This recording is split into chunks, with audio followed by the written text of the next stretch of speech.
대통령실이 오는 11일부터 시작되는 윤석열 대통령의 동남아 순방에 MBC 기자들의 전용기 탑승을 거부하겠다고 통지했습니다.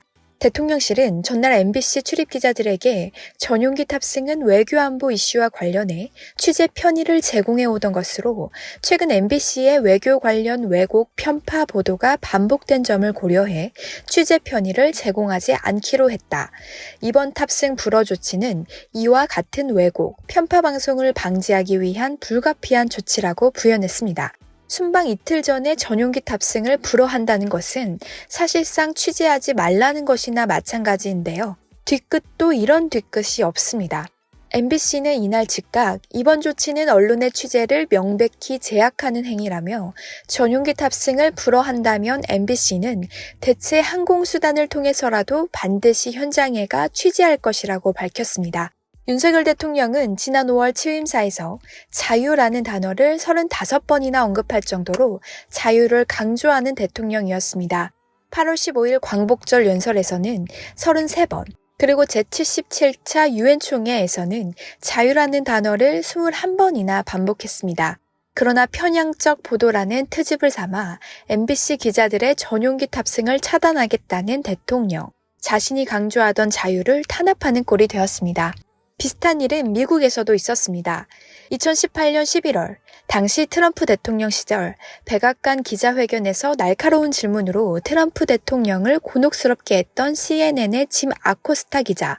트럼프 대통령은 그의 백악관 출입증을 박탈했습니다. 이에 CNN뿐만 아니라 미국의 여러 언론사들은 트럼프를 맹비난하는 동시에 백악관이 자의적으로 기자의 출입증을 박탈하는 것에 반대한다는 공동 성명을 냈습니다. 이후 CNN은 법원에 백악관의 출입증 박탈을 취소해달라는 소송을 제기했고 결국 법원은 CNN의 손을 들어줬습니다. 황교익 맏칼럼니스트는 대통령 전용기 언론인 탑승에 대한 가부는 오직 국민의 입장에서 따져야 할 일이지 대통령이 사적 감정으로 결정한 것이 아니다. 대통령을 불편하게 하는 보도를 한 언론사의 기자를 특정해 대통령 전용기에 태우지 않겠다는 것은 언론 탄압이며 이는 곧 국민의 알 권리를 훼손하는 국민 탄압이라 말했습니다.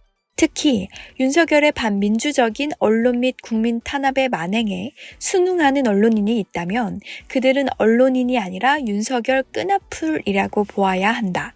언론인은 권력의 신여가 되어 민주공화정의 사망을 선언할 것인지 국민의 알 권리를 지키기 위해 권력의 만행에 맞서 싸울 것인지 기로에 서 있음을 스스로 잘 알고 잘 판단하길 바란다 라고 강조했습니다.